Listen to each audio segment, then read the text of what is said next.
Alright everybody, so we're going to continue on with this Longshot build. This is going to be a pretty exciting video, I hope, because we will be talking about the kind of brass breech system that we're going to be putting into this Longshot. I had you kind of hopefully guess in the last video what kind of brass breech you think I would be using in this one. I hope you guys had some time to review that.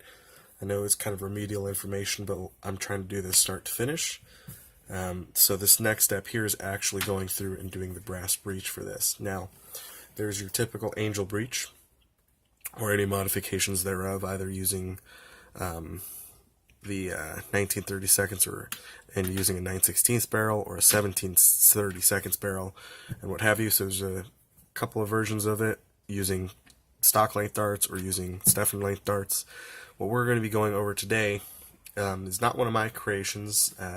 It's something that I saw somebody else do. I've spoken with him recently, and I want to make sure he gets full credit for the modification that we're doing here. And it would be Liam Davis of Spectre Nerf Mods. So I'm going to be making sure to link to his information in the description below, so be sure to check that out. But what we're basically going to be doing is what he calls a sleeper breech.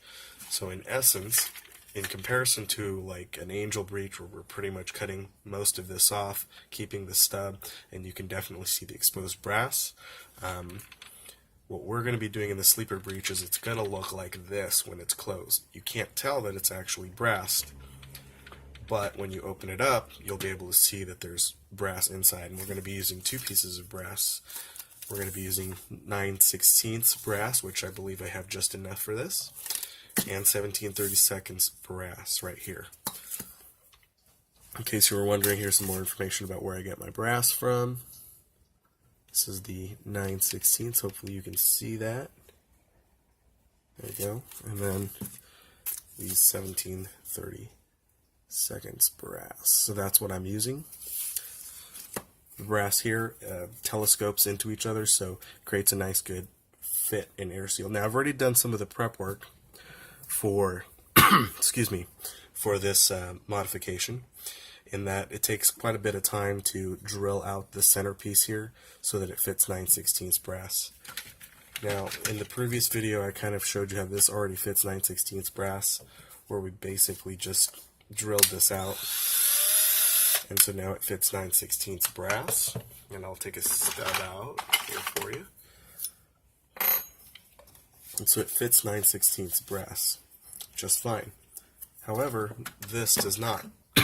It fits 9/16 brass about 1/4 of an inch, and you'll need to drill out the rest of it so that it'll fit that 9/16 brass. Now I've already drilled out a lot of it, actually, so I'm going to go ahead and show you. So in here,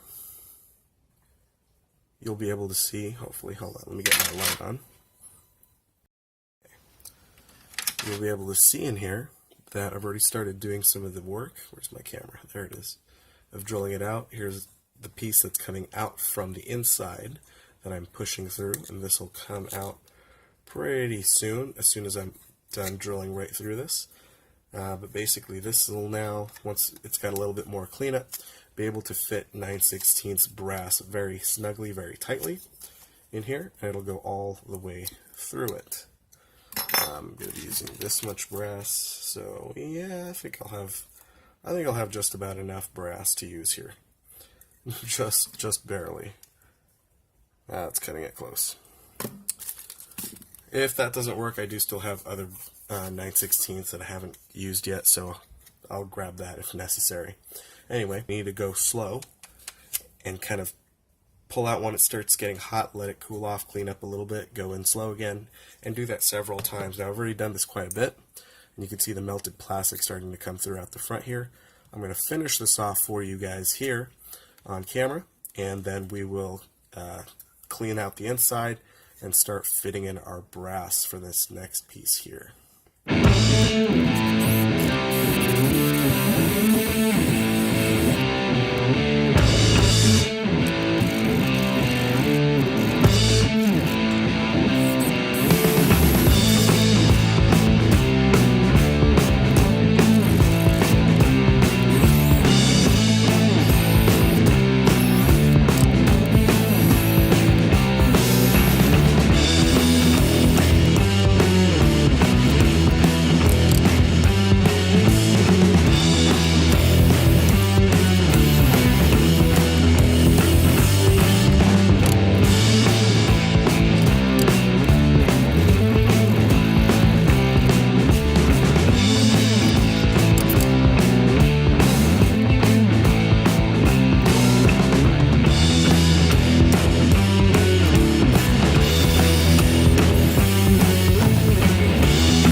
Now that that part is over, you can see here that I have gone ahead and drilled right on through, and now have been able to slide the 9/16 brass all the way through the original breech.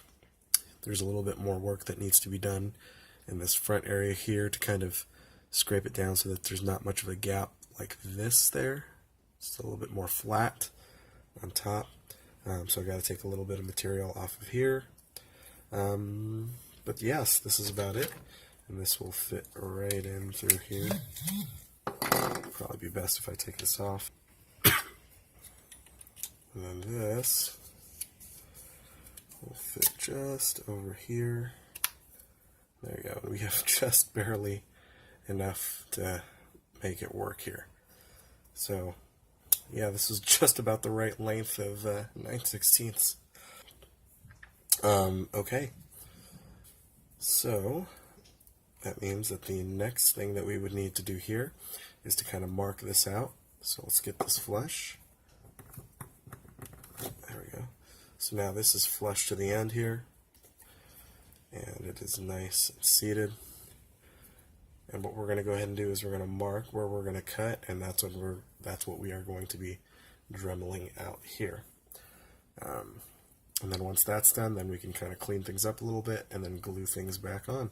But as you can see here, there's a nice straight shot right on through. We're going to put a little bit of dead space reducer there in the sense of putting a 17/32 in the back, and we will know that by fitting in about yay much. So we'll see that this is about where the dart will go through, so we're going to fit in about that much of 17/32, creating a little bit of a push, and then that should kind of narrow things down a bit. Maybe I'll reduce it even more, we'll see. So I went ahead and cut a stub of 17/32 brass that will fit right in here. It's still not glued down, so it will fit right in here and act as a kind of both dead space reducer and pusher for the dart. As you can see, the end is kind of really warped, whereas this is very clean. So what I did here is I took my pliers and I just started to curl the end all around like this. Make sure I get this on camera. As I just went around and crimped the end and curled it in as carefully as I could. So the edge of this would be curled inward and be a significantly smaller inner diameter. And the purpose for that is pretty simple. It is to prevent vacuum loading of the dart and also kind of making sure that the dart stays pushed forward. As you can see here, there's no way this dart will fit in here, whereas it will fit into 17/32, but there's no way it will naturally fit into there. It'll take a lot to get it to happen. So that's the purpose of this, and creating a little bit of a pusher system here. There we go. Alright. And then I also cut a piece of this Exploder's X2 barrel that fits really nicely inside of 17/32 brass, and it's going to act as a dead space reducer even more. So normally you could do something like add a, what do you call that, half-inch barrel, but I don't want to use half-inch brass in here. I'll just use this, which is cheap and easy material, to be able to just slip this in here, and then slip this whole thing inside of here so that we now have a nice, as much as possible, reduced dead space. What I'm going to go ahead and do now is I'm going to glue this insert inside of the brass and then glue this brass inside of the main brass here. Alright, so I'm going to go ahead and start sanding this up a little bit.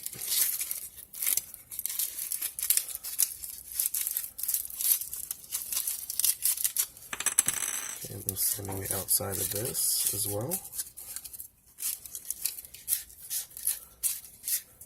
Give the glue something to adhere to. And I'm going to be using this fix-all adhesive, and it doesn't really matter which direction. So I'm going to go ahead and start from the just one end here. So what I like to do when I like to glue pieces like this is I put all the glue on one end, just like this, and then spread it around the front here. So I'm just spreading it around the front. There we go, and I don't add any more in the back. I just want to make sure to get it. That was weird. Spread all out the front, just like that. Okay, and then I will take this and slip it in there, and then pull it back out a little bit, and slip it in there again. And you see how when I do that, it pushes it all the way to the back? I don't know if you can see that. It pushes it all the way to the back, and that's why I pull it back out to suck it back in, and then push it all the way in until it's flush. I'm going to go ahead and clean this up and let it kind of just sit there. I'm going to go clean off my hands. Okay, so this is now drying. Good. Then the next thing I'm going to go ahead and do is I'm going to do the same thing here to this piece. And I'm going to take this off of here right now. And I'm going to do the exact same thing here. Now the warping I did in the front is actually giving it a nice tight fit, which is awesome. But I am still going to be putting in an adhesive in the front, just like we did last time. And I'm spreading it around.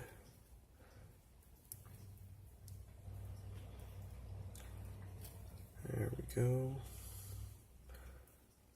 Nice and gooey. There. And then we're going to do the exact same thing here. And slip it in. Pull it out a little bit. Twist. One out. Twist. And get it nice and spread. And we'll go ahead and just get it right in there. Perfect. Now I'm going to go ahead and clean that up. Get rid of the excess glue.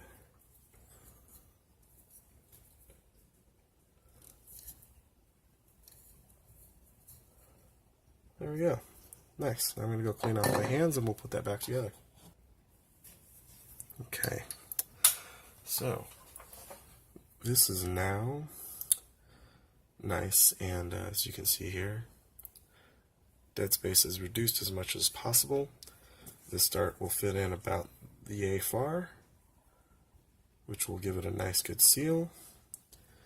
This fits right over here. I'm going to wait until the glue dries actually, in case there's any glue. I don't think there's any glue on the outside. Yeah, I'm going to go ahead and just slip that over. There we go. Nice. There we go. So it'll look like that from the back side. Dead space reduced, and pusher and dart stop added. So that's what I'm going to do there. Do not, by the way, do not go glue crazy and start gluing this together, because you're going to have a heck of a time getting this on here if you do that. This gets glued on later. First thing you got to do is get this cut. Okay, you're going to need to get this cut up, and then once you have that cut up, then you can glue it into the back piece here first and slip it in. So we'll get to the cutting portion next.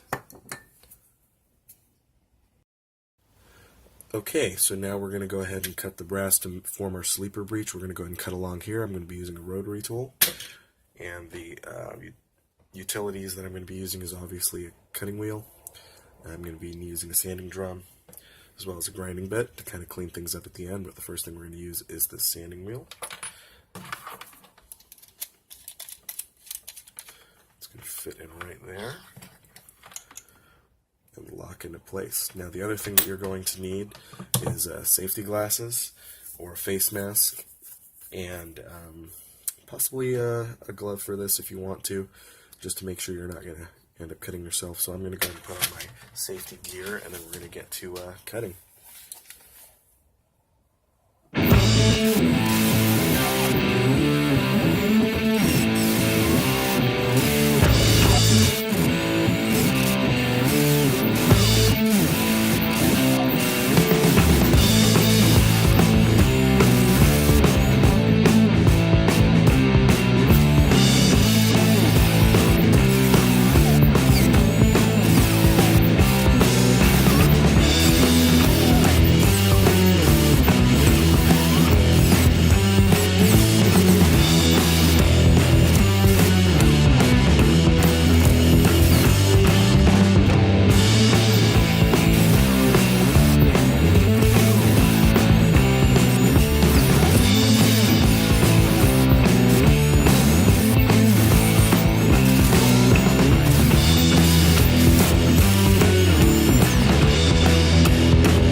Okay, so I've made the preliminary cuts, very rough, but you can see here the basic shape of the breech for the finger, for the dart guide. Everything is kind of there. It's not very clean, as I mentioned.